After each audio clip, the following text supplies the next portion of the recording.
الفاتحة. أعوذ بالله من الشيطان الرجيم. بسم الله الرحمن الرحيم. الحمد لله.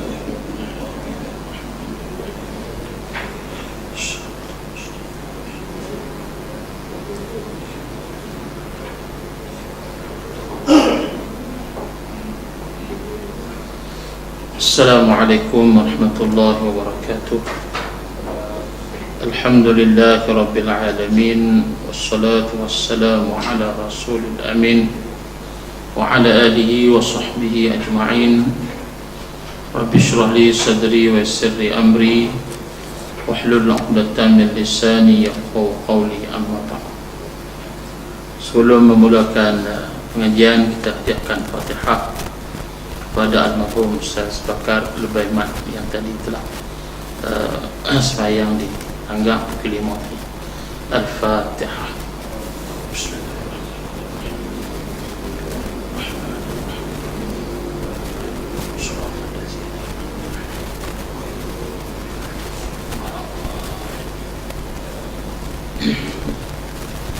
Mudah-mudahan roh almarhum bersama dengan para salihin insyaallah. Kita berkhidmat di sekolah dan di Mata Mahmud dan banyak sekolahan. Mudah-mudahan Allah Ta'ala menempatkannya bersama dengan para salihin insyaAllah. Jadi pada malam ini kita sambung kuliah kita, iaitu tak silapnya kita masih lagi surah Asy-Syams, 124. Kemudian Fadil Sosialiti, Sekretariat, semua para jemaah sekalian, insyaAllah kita sambung ke surah 124. Kita habiskan sedikit huraian daripada ayat yang 11 sehingga ayat yang terakhir insyaAllah. Kita baca sikit, ulang kaji balik apa yang disebut oleh Allah Ta'ala dalam surah ini insyaAllah. أعوذ بالله من الشيطان الرجيم.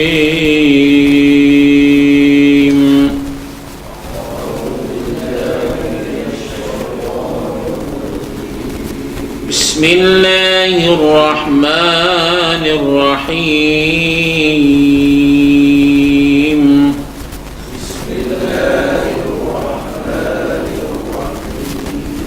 كذبت ثمود بطغواها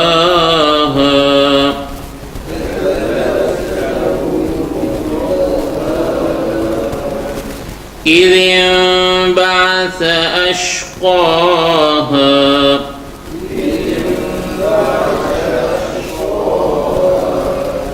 فقال لهم رسول الله ناقة الله وسقياها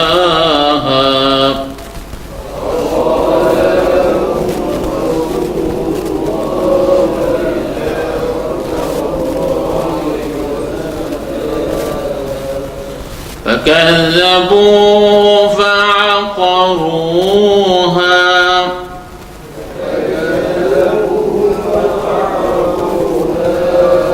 فدمدم عليهم ربهم بذنبهم فسواها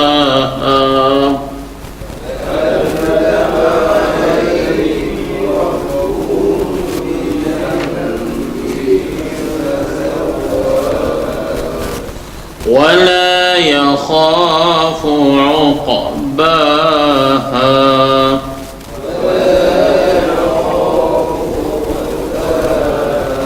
صدق الله العظيم.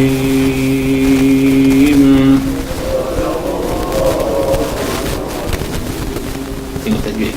Kazzabat mustamud mad asli, tawaha mad asli.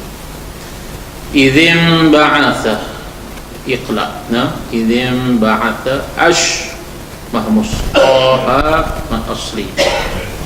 فقال لهم ممتي بتمراء إظهار شفوي رسول الله ناقة الله وسق قلقلة صغرى سقياها من أصلي فكذبوه asli fa'aqaruha min asli fadamdama alaihim zar syafawi alaihim maklin him rabbuhum zar syafawi rabbuhum bidam mimati bidumba ikhfa syafawi kena dengung bidambihim iqla fasawwaha mimati bidumba izhar syafawi fasawwaha man asli wala yakhafu uqbaha uqab wal qala surah ba man asliha man asli wallahu ta'ala a'lam. Ayat yang ke-11 ayat yang ke-11 suka saya membaca seperti mana yang dihuraikan oleh tafsir Munir ini. Kita baca sikit karena di sana ada juga pengajaran yang boleh kita petik daripada uraian daripada Fadil Dr. Wahbah Zuhaili ini. Di mana sedikit gambaran sebelum kita masuk kepada ayat yang ke-11 ini, iaitulah dia menceritakan bagaimana Allah Subhanahu wa taala menyebut tentang kekuasaannya yang telah melakukan bukti kekuasaan Allah Azza wa Jalla kepada 7 perkara. Kita ulang balik apakah perkara tersebut yang Allah bersumpah, iaitu yang pertama matahari, yang kedua bulan, matahari bulan, kemudian masa siang ataupun waktu siang, yang keempat masa malam ataupun waktu malam, kemudian yang kelima apa dia tentang kejadian alam ini. Yang kelima menyebut tentang kejadian alam ini, iaitu langit dan pembinaannya, dan juga disebut tentang hamparan, iaitu tentang wabah banaha, hamparan ataupun bumi yang telah diciptakannya. Kemudian Allah Ta'ala menyebut perkara yang ke-7 bersumpah dengan nafs, nafs wal ardu yang ke-6, yang ke-7 ialah wa nafsin wa masawaha, iaitu disumpah dengan perkara yang membabitkan diri kita sendiri, iaitu bersumpah dengan nafs, dengan jiwa manusia. Di sini disebut Allah Subhanahu wa taala bersumpah dengan an-nafs, wa nafsin wa masawaha, di mana manusia yang mana dia menjadikannya dengan penuh kesempurnaan dan tetap atas fitrah yang teguh. Penyempurnaan ini bermaksud Allah Ta'ala memberikan kekuatan kepada manusia mengikut keperluannya untuk mentadbir alam, mentadbir badan, yaitu panca indera yang zahir dan batin, serta kekuatan tabi'i ialah seimbang anggotanya yang ditambah lagi dengan beberapa kekuatan dan tenaga yang zahir dan batin yang pelbagai. Setiap anggota tubuh badan itu ada fungsinya yang tersendiri, sehingga para ulama menyebut setiap fungsi panca indera itu akan dipertanggungjawabkan oleh Allah kepada kita. Kita fungsikan tidak untuk perkara kebaikan. Mata yang Allah anugerahkan kepada kita, kita bertanggungjawab, ini amanah. Apakah mata digunakan untuk perkara yang baik atau sebaliknya? Allah menciptakan tangan itu digunakan untuk perkara yang baik ataupun sebaliknya. Ini amanah. Baik itu Allah menciptakan semua bukan sia-sia, tetapi berfungsi untuk membantu manusia mendapatkan bekalan pahala di dunia ini. Itu yang kita kena bertanggungjawab. Kemudian Allah Ta'ala memperkenalkan an-nafs dan memberi kefahaman kepadanya tentang apa yang buruk dan jahat, apa yang baik dan takwa, serta kandungan kebaikan atau kejahatan an-nafsu. Maknanya di sana ada dua, yaitu an-nafs yang boleh membawa kepada kita jiwa yang baik, jiwa yang suci, ataupun jiwa yang sebaliknya. Sebab itulah Ibnu Abbas radhiyallahu anhu berkata, adalah baginda Rasul sallallahu alaihi wasallam senantiasa berdoa. Kita baca, Allahumma ati nafsi taqwaha, Allahumma ati nafsi taqwaha, anta waliyuha wa maulaha, wa khairu man zakkaha. Nabi SAW kata Ibnu Abbas senantiasa mengulang doa ini. Apa maksud dia? Allahumma ati nafsi, jiwa, wahai Tuhanku, kurniakanlah ketakwaan kepada diriku. Nafsi, takwa. Makna Nabi minta pada Allah supaya dikurniakan ketakwaan kepada dirinya. Anta waliyuha, engkaulah tuan dan pemilik kepada jiwa ini. Wa khairu man zakkaha, dan engkaulah sebaik-baik yang membersihkannya. Menunjukkan Nabi yang disebut sebagai maksum pun berdoa kepada Allah Subhanahu wa ta'ala, bimbang jiwanya dipengaruhi oleh unsur-unsur yang disebut sebagai ammaratun bisu, dipengaruhi oleh unsur-unsur jahat dan sebagainya. Maka sebab itu Nabi sentiasa mengajar kepada kita doa ini. Berkata Aisyah radhiyallahu anha, pada satu ketika didapati Rasul tidak berada di pembaringannya. Lalu Aisyah meraba-raba tangannya dan akhir tersentuh Nabi ketika itu sedang berdoa. Yakni Nabi sedang berdoa bersungguh-sungguh dalam semayangnya. Nabi berkata, Allahumma ati nafsi taqwaha, anta waliyuha wa maulaha, wa khairu man zakkaha. Ini doa yang dibaca oleh Nabi SAW berdasarkan ayat yang kita bacakan 8, 9 dan 10. Fa'alhamaha fujuraha wa taqwaha, qad aflaha man zakkaha wa qad khaba man dassaha. Jadi inilah yang diajar kepada kita, dan di sana ada doa yang kedua yang elok kita baca dan selalu kita ulang. Allahumma inni a'udzubika minal ajzi wal kasal. Allahumma ati nafsi taqwaha wa zakkiha anta khairu man zakkaha anta waliyuha wa maulaha. Allahumma inni a'udzubika min qalbin la yakhsha wa min nafsin la tashba wa min ilmin la yanfa wa da'watin la yastajabu lah. Wahai Tuhanku, sesungguhnya aku memohon perlindungan daripadamu ya Allah daripada sifat lemah dan malas, tidak terdaya, pengecut, bakhil, dan dari azab kubur.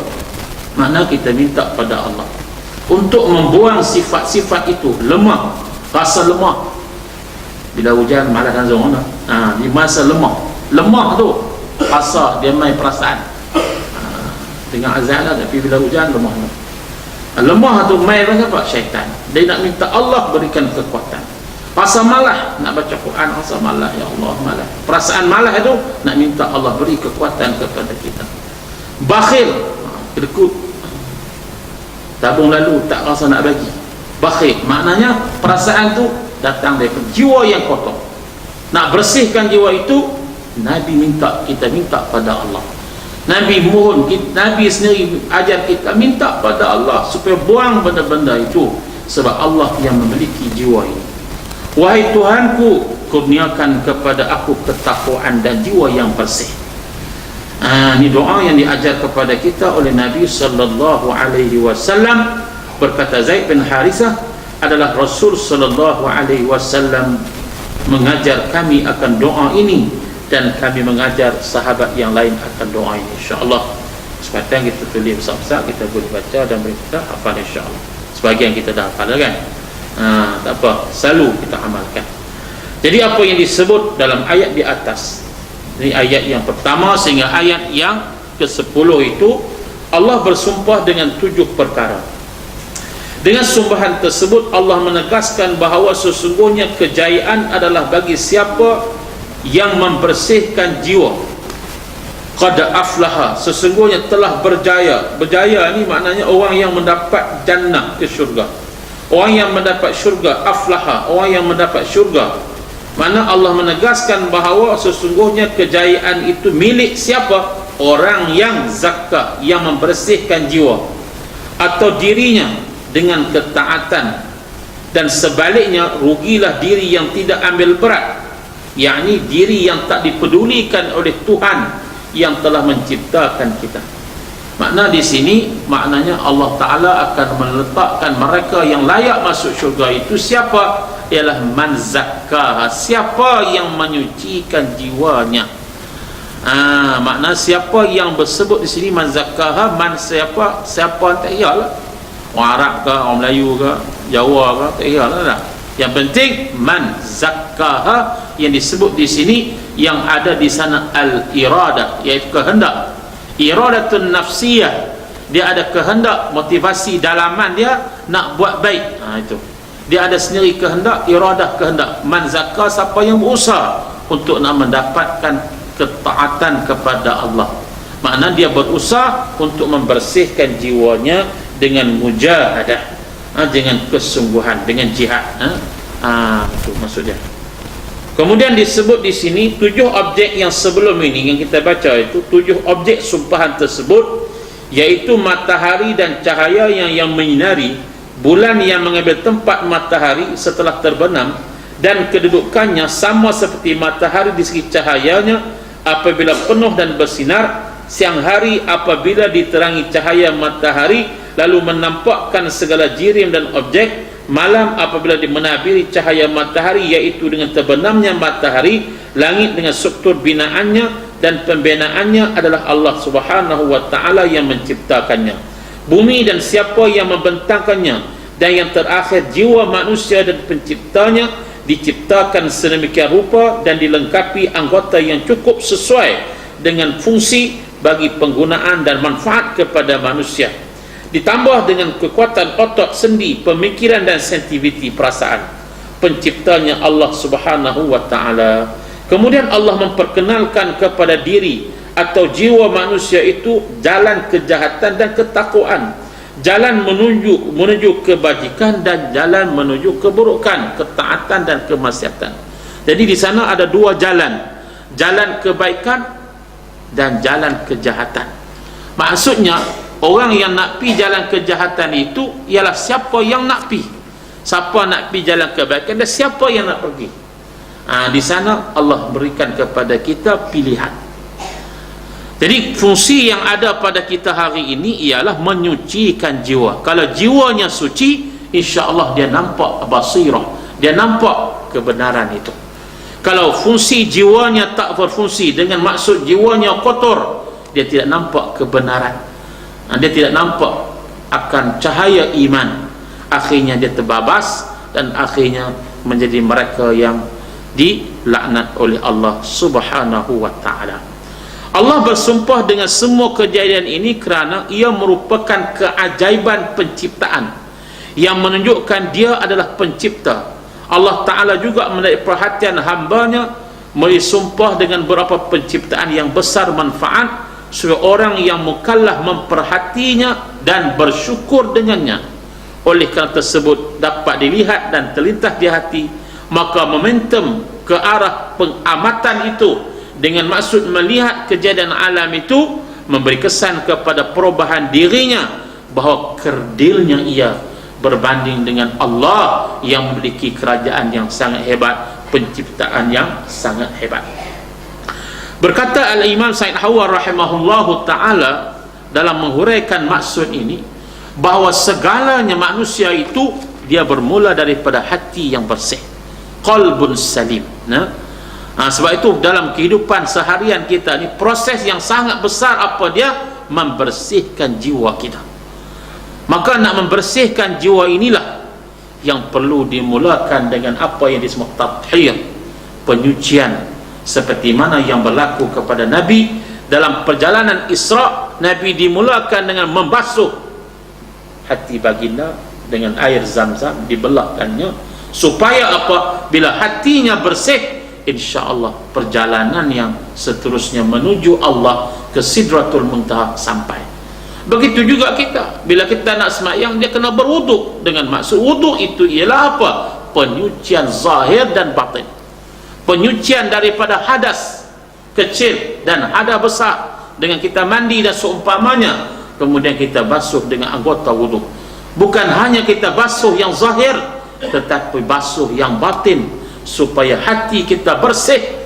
Apabila hati kita bersih, kata Al-Imam Al-Ghazali, ketika mana nak menghadap Allah itu, perkara yang pertama ketika kita qiyam nak sembahyang tu apa dia? Istihdarul qalb, iaitu kita menghadirkan hati kita. Maksudnya bila hati kita bersih, nak sembahyang tu fokus tu ingat kepada Allah, ketika itu tidak lagi ingatan yang lain, malaikat hanya kepada Allah. Jadi bila kita nak semayang tu, step pertama berdiri betul. Bila berdiri betul tu dengan mengangkat takbir tu, kata Imam Ghazali, istihdar kita nak menghadirkan hati dulu. Jangan badan duduk di masjid, hati duduk di rumah. Nak angkat takbir, hati dia pasang alam tu. Duk kira nak beri apa ni, tak jadi. Maknanya istihdar tu tak berlaku. Menghadirkan hati dengan maksud fokus, ketika itu aku nak semayang. Dengan maksud ketika itu aku mengharamkan yang lain. Allahu Akbar, takbiratul ihram, mengharamkan ingatan-ingatan yang lain yang bersifat keduniaan. Hanya saja ketika itu adalah Allah yang maha besar. Jadi konsepnya ialah bermula dengan hati yang bersih. Wa qad khaba man dassaha, rugilah orang yang mengotorkan jiwanya. Nak kotorkan jiwa ini adalah dengan perkara maksiat. Waktu mata melihat maksiat, telinga mendengar maksiat, persekitaran kita maksiat. Maka sebab itu hari ini orang kotor hati banyak. Sebab itu dia macam-macam berlaku. Orang gamak buat benda maksiat dalam keadaan yang sangat-sangat dahsyat, pembunuhan itu dan sebagainya. Maka sebab itu kita kena kembali kepada pembersihan jiwa dengan kembali kepada cara hidup kita, pandangan kita, pendengaran kita, makanan kita pun kena bersih supaya hati kita hari kita bersih, insya-Allah. Habis itu kemudian dia masuk kepada perkara yang kedua, iaitulah peringatan daripada contoh manusia yang hati kotor. Allah membawa contoh hati manusia yang kotor ini, kelompok ini. Disebut dalam kitab tafsir Muni ini juga menyatakan bahawa betapa Allah nak mengajar kita dengan suatu kisah. Orang yang degil, orang yang hatinya degil, hatinya kotor, hatinya tak boleh ditegur, bagaimana orang yang keras. Contohnya siapa? Adalah kelompok yang hidup pada zaman dahulu, supaya Nabi peringatkan kepada orang-orang Arab, iaitu orang Arab juga di kalangan orang-orang yang terdahulu daripada mereka, iaitu kaum Samud. Kaum Samud ni kalau kita tengok dalam Qisasul Anbiya adalah generasi yang keberapa ni? Dia Nabi yang kelima dah. Adram, Idris, Nuh, Hud, Saleh. Saleh Nabi yang kelima. Jadi Nabi yang kelima inilah yang Allah Ta'ala ceritakan dalam kisahnya, kazzabat Samud bi taghwaha. Kazzabat Samud bi taghwaha. Kazzabat Samud bi taghwaha, telah mendustakan Samud, kaum Samud. Bi taghwaha, kazzabat Samud ni ialah mendustakan orang bangsa Samud. Dusta siapa? Rasuluha Saleh, mendustakan akan rasulnya yang bernama Saleh. Bitaghwaha, disebabkan oleh apa dia? Taghwa ni maknanya degilnya, melampaunya, melampaunya mereka, sifat tughyan tu. Bisababi tughyanihim, tak terima dengan sebab taghut. Tak terima dengan sebab taghut. Taghut ni melampau. Melampau ni maknanya mereka yang degil. Allah bagi nikmat yang banyak. Disebut dalam kisah ini, mereka diberikan suatu kawasan tanaman yang subur, kemudian mereka diberikan akal yang hebat, sehingga mampu mereka itu memahat gunung ataupun bukit-bukit dengan kepakaran yang Allah kurniakan kepada mereka, untuk mereka jadikan bukit batu itu rumah-rumah mereka yang hebat. Allah berikan nikmat kepada mereka. Kemudian Allah utuskan di kalangan mereka, bukan orang lain, adalah seorang lelaki saleh yang bernama wahwa Abdullah, itu hamba Allah dan rasulnya, yang bernama Saleh bin Abid bin Masih bin Abid bin Thamud, sehinggalah kepada bin Irm bin Sam bin Nuh. Maksudnya anak beranak mereka. Allah lahirkan di kalangan mereka itu seorang rasul yang saleh, yang baik, yang bernama Saleh bin Abid, Yang mana Saleh ini Allah Ta'ala utuskan kepada kaumnya untuk apa? Untuk mengajak mereka. Wa ila Thamud akhahum salihah, surah Al-A'raf. Kadzabat Thamud ni Allah Ta'ala utuskan nama Nabi mereka itu Nabi Saleh.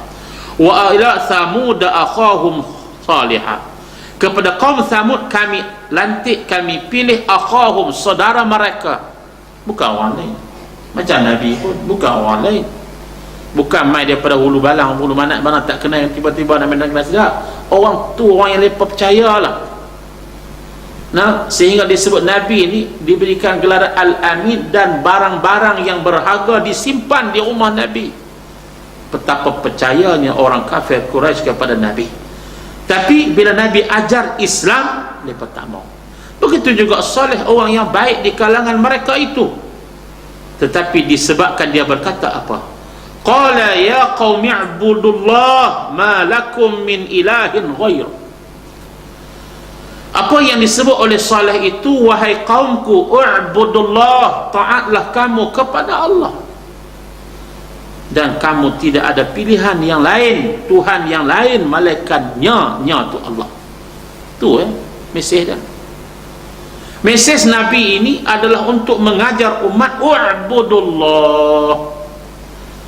Mesej Nabi Saleh sama, ayat yang lain disebut tentang Nabi Hud pun sama, ayat Nabi Syuaib pun sama, ani'budullah, ajak masyarakat supaya sembah Allah. Begitu juga Nabi kita Muhammad sallallahu alaihi wasallam, dan kita pun samalah juga nak mengajar masyarakat kepada apa? U'budullah.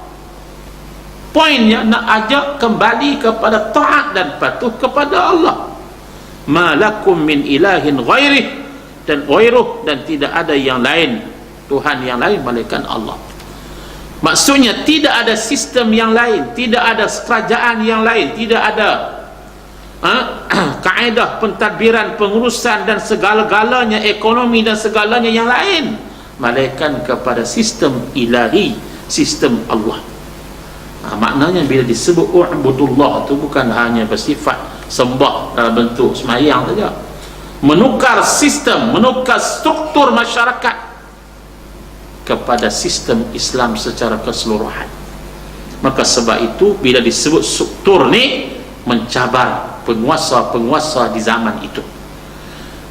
Mereka berkata, wahai Saleh,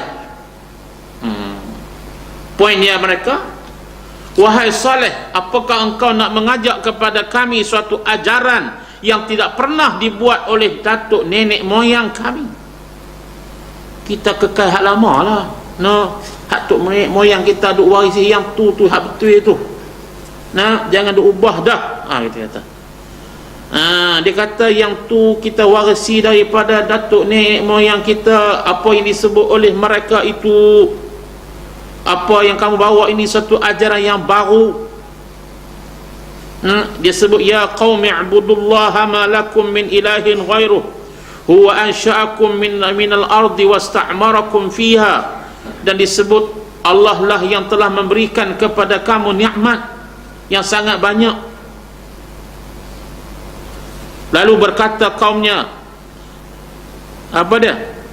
Atanhana an na'budu ma ya'budu aba'una wa innana lafi syakkim mimma tad'una ilaihi murib.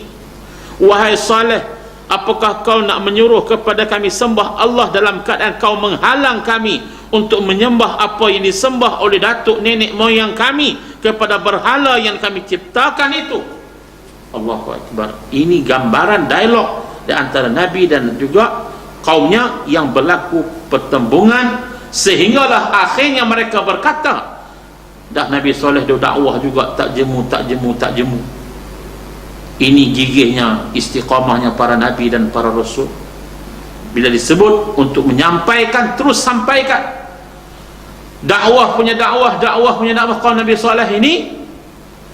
Lalu berkatalah kaumnya, ma anta illa basharun mithluna. Hang ni Saleh tak ada apa macam kami juga, hang tak ada lebih apa. Kalau hang betul hang Rasul, fa'ti bi ayatin in kunta minas sadiqin.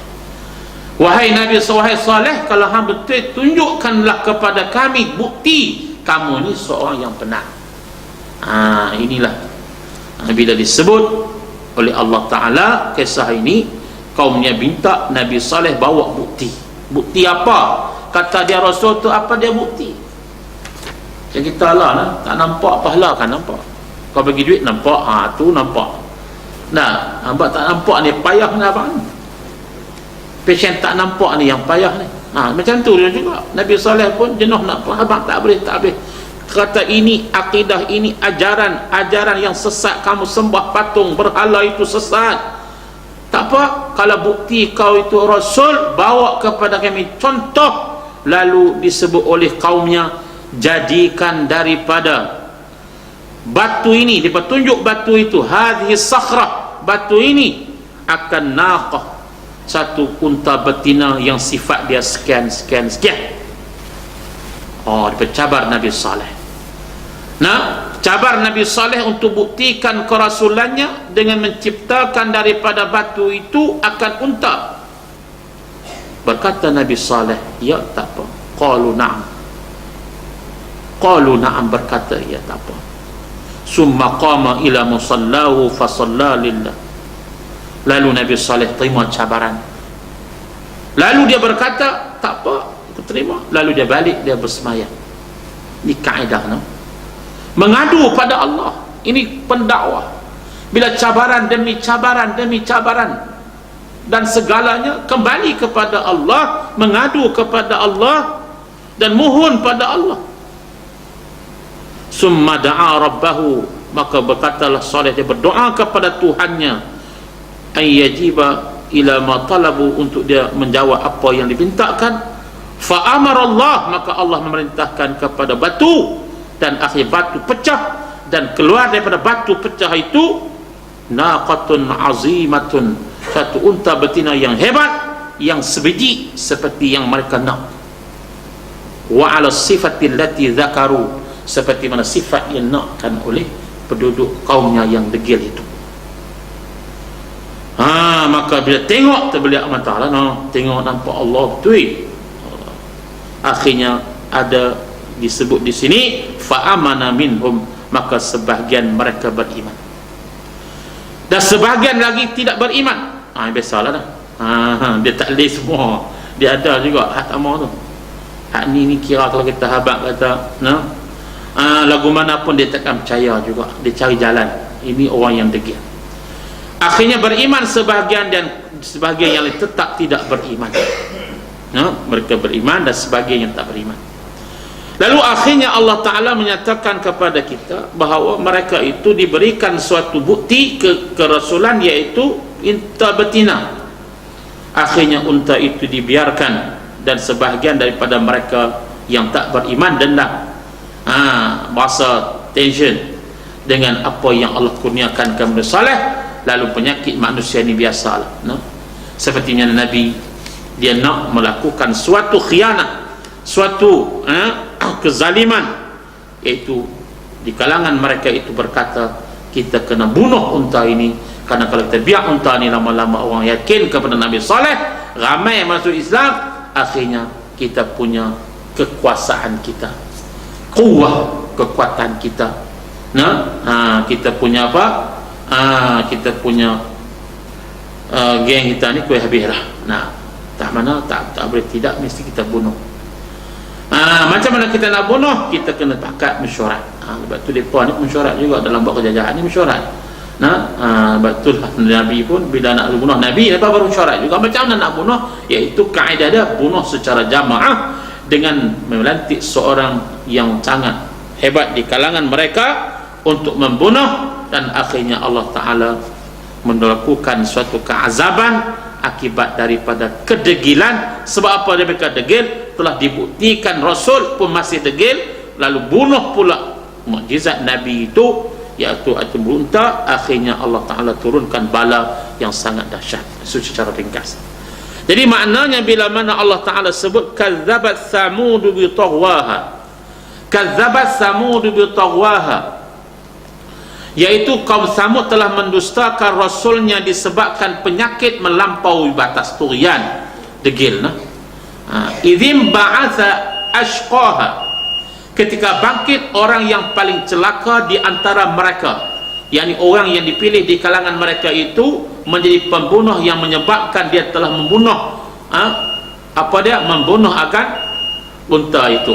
Faqala lahum, lalu Nabi Saleh berkata, faqala lahum, berkata kepada mereka, Rasulullah kata, naqatallah, ini unta Allah, bukan unta aku, jangan apa-apakan dia, jangan cederakan dia, ini unta Allah.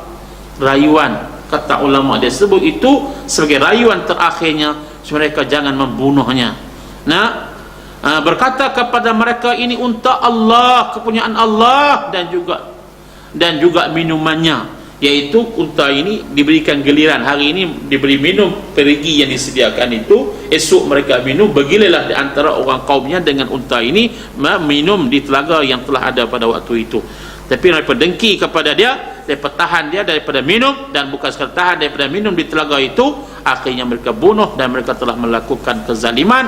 Dan disebut dalam ayat ini Allah Ta'ala kata tak menggunakan fa'aqaruha dalam bentuk fadhabuha, fakadzabuha, mereka mendustakan ayat-ayatnya, mendustakan ajaran Nabi Saleh, tak terima ajaran. Fa'aqaruha, lalu mereka sembelih.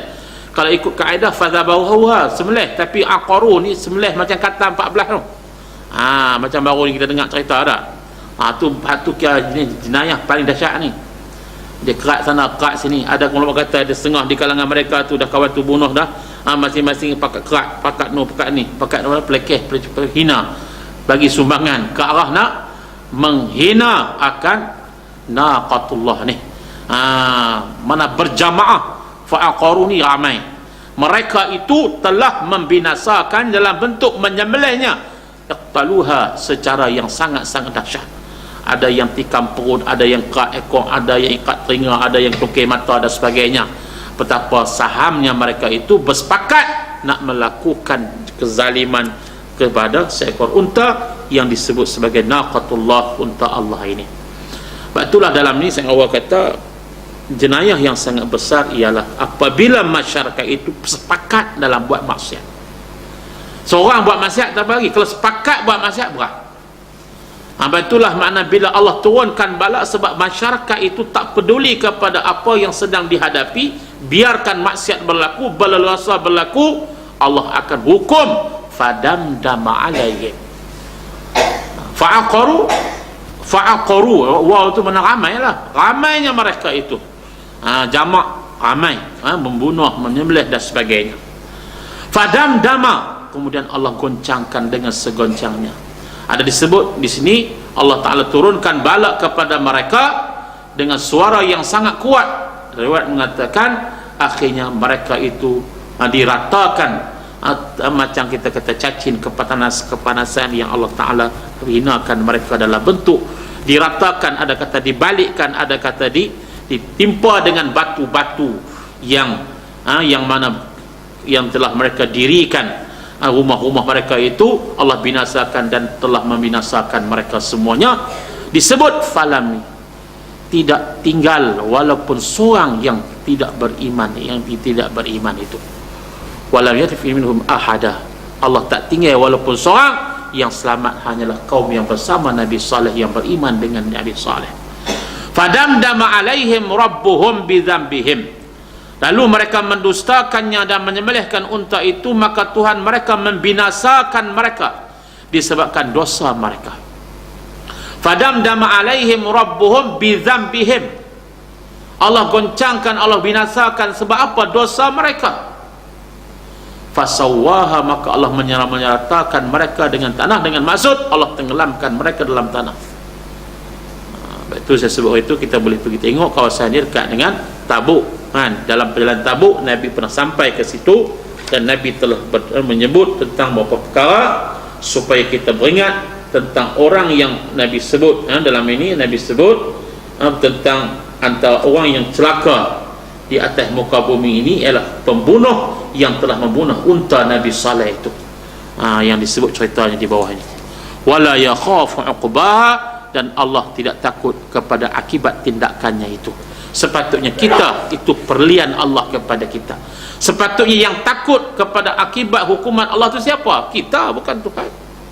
Patutnya kita yang takut. Sebab apa? Kita yang buat maksiat, kita yang membiarkan maksiat itu berlaku. Kita membiarkan maksiat itu berlaku. Hari ini kita bincang tentang isu sosial dalam masyarakat kita. Nah, kita tengok isu apa? Isu baru ni diheboh tentang rokok elektrik. Nah, kata haram, ada kata tak haram. Tak tahu, kita pening. Ham satu betul itu. Nah, mudarat tak mudarat. Tu dia jaga poyok nasi orang yang jual kronik. Nah, tak haram, ini haram. Berlaku isu pembunuhan, macam-macam kes. Berlaku isu pembaziran dalam negara kita dan sebagainya, macam-macam maksiat ni, macam-macam bentuk. Nah, jadi benda ni disebut sebagai zambun, dosa. Maksiat ni dosa, mungkar ini dosa. Kalau kita biar, fadamdama alaihim, maka Allah akan hukum kita. Itu bahaya. Tak boleh biar maksiat ini, kita kena usah cegah. Sebab itulah wattaqu fitnatun la tusibanna alladhina zalamu minkum khassah. Jangan kamu biarkan fitnah dosa itu berlaku, kerana bila berlaku nanti bala Allah, hukuman Allah, kamu tak mampu elak daripada hukuman Allah itu. Jadi dosa itulah sebab bidzambihim, itulah dengan sebab dosalah Allah Ta'ala damdama alaihim. Sebab dosa Allah hukum mereka. Yakni di sini Allah membuat perumpamaan mengenai orang yang melampaui batas dan membuat anaya, tidak mahu menyucikan dirinya dari pencemaran kufur dan maksiat, dengan menyebut kisah kaum Thamud yang diseru oleh Nabi Saleh alaihissalam supaya mengesahkan Allah. Sebaliknya mereka telah mendustakan Nabi Saleh disebabkan mereka melampaui batas. Mereka ni bila tak dapat lawan dengan hujah, mereka lawan dengan fizikal. Betullah orang yang macam ni, dia tidak akan terima kebenaran. Hatinya dah kotor. Bila hati dia kotor, habaq lagu mana pun, dia tak lawan hujah, dia penumbuk apa tu. Tak kau cakap banyak lah, geram kan. Jadi itulah resiko yang dihadapi oleh para da'i dan para du'at, yang dihadapi sepanjang zaman. Masuklah kita tengok sahabat-sahabat kita di Mesir dan sebagainya. Mereka menghadapi dengan keadaan yang sangat dahsyat. Diceritakan bahawa dengan tiba-tiba telah bangkit seorang daripada mereka yang celaka itu untuk membunuh unta kepunyaan Allah bernama Qudar bin Salif, yang juga ada diceritakan oleh Allah dalam ayat 29 surah Al-Qamar, fanadau sahibahum fata'ata fa'aqab.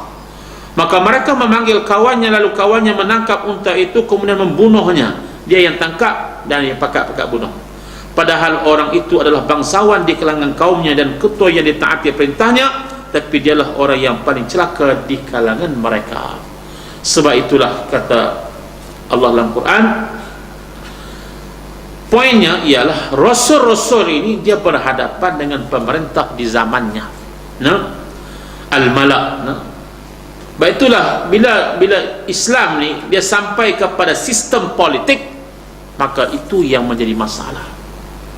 Kalau Islam tu hanya berlegar di luar dalam masjid, Islam itu hanya berlegar di surau, dia tak ganggu sistem, maka orang tak marah. Tapi kalau dakwah Islami sampai ke parlimen, masalah. Dia masalah. Dia mencabar sistem politik. Macam mana Nabi mencabar kabinet Abu Jahal. Nabi Ibrahim mencabar kerajaan Namrud. Nabi Musa mencabar kerajaan Fir'aun. Kalau Nabi Musa ada dakwah main ke Madian tu, ke kampung tu saja, tak pi ke Qahirah, tak pi ke kota Mesir berhadapan dengan raja, dengan Fir'aun. Izhab ila Fir'aun tu tak ada berlaku. Izhab ila Fir'aun tak ada apa, boleh semayang, tak ada apa. Tapi bila mencabar kuah, kekuatan sistem, itulah akhirnya penguasa-penguasa ini dia ego. dia ada penyakit, dia tak mau terima. Akhirnya bila tak mau terima, dia hukum. Sebab dia ada kuasa. Hukum macam-macam lah, dibunuh dan sebagainya. Ini kaedah dia. Mana Islam ni dia kena sampai situ. Sebab itulah berlaku hijrah. Bukan hanya di Mekah dia nak semayang, tapi nak mengatur sistem. Sistem itulah baru selesai tanggungjawab. Kerana Islam lah yang merupakan penyelesaian kepada seluruh sistem yang ada dalam keadaan dunia yang penuh dengan kerosakan ini. Nabi Saleh yang menjadi utusan Allah itu berkata kepada kaum Thamud, biarkanlah unta betina kepunyaan Allah ini serta telaga yang gilirannya untuk minum. Jangan kacau, itu giliran dia. Jangan kacau lah dia nak minum. Tiba-tiba mereka telah membunuhnya.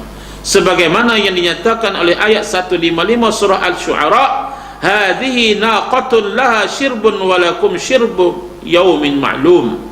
Dia unta mesti minum air dan kamu pula mesti minum dalam hari yang ditentukan. Bermakna unta betina ditetapkan oleh Allah untuk minum bergilir-gilir dengan kaum Thamud di sebuah telaga, sehari untuk unta dan sehari untuk yang lain untuk mereka. Lalu mereka mendustakan Nabi Saleh dengan menetap unta itu sampai mati. Maka Tuhan menghukum mereka dengan membinasakan mereka disebabkan dosa mereka dan kejahatan mereka. Semuanya mati dan binasa disamaratakan dengan tanah, tidak seorang pun yang selamat. Wal'iyazabillah. Dan Allah tidak takut akibat dari kebinasaan dan kematian mereka sebagaimana takutnya para pembesar negeri dan raja-raja atas kematian rakyatnya yang mereka lakukan bagi menerima resiko. Allah tidak akan tergugat mengenai apa yang dilakukannya, karena Allah yang memiliki kerajaan langit dan bumi. Itulah apa yang disebut oleh Allah dalam Al-Quran. Sedikit apa kesahan yang boleh kita ambil. Kalau boleh kita baca lagi kisah ini dalam Qisasul Anbiya, yang mana diceritakan dengan panjang lebar tentang kisah Nabi Allah Saleh dan juga perjuangan baginda, dan bagaimana Allah melaknat orang-orang yang melawan apa yang disebut oleh Allah. Sebab apa Allah hukum mereka? Sebab dah dibuktikan. Cakap tak ada bukti, mereka tak terima. Bagi bukti pun tak mau terima juga. Mana degil tegak sungguh. Dia pun tak tahu dah. Macam itulah makna degil sungguh. Orang yang macam ni, orang yang tidak ada hati nurani, yang tidak ada gelak. Wal'iyazabillah. Jangan kita menjadi manusia yang gelak begitu sekali. Orang habaq apa pun tak peduli. Orang macam ni bimbang Allah laknat dengan laknat yang sangat pedih, seperti yang dilaknat oleh Allah kepada kaum-kaum yang sebelum ini. Wallahu a'lam. Aqulu qawli hadza wa astaghfirullah. Assalamualaikum warahmatullahi wabarakatuh. Alhamdulillahi rabbil alamin, wassalatu wassalamu ala rasulil amin wa ala alihi wa sahbihi ajma'in. Allahumma taqabbal minna salatana innaka antat tawwabur rahim. Allahumma arzuqna ilman nafi'a wa rizqan wasi'a wa shifaa'an li kulli da. Rabbana zalamna anfusana wa illam taghfir lana wa tarhamna lanakunanna minal khasirin. Rabbana atina fid dunya hasanah wa fil akhirati hasanah وقنا عذاب النار وقنا عذاب النار وقنا عذاب النار وادخلنا الجنة مع الأبرار يا عزيز يا غفار يا أرحم الراحمين. وصلى الله على سيدنا محمد والحمد لله رب العالمين. قبل الله منكم منا ومنكم، تقبل يا كريم يا رب العالمين.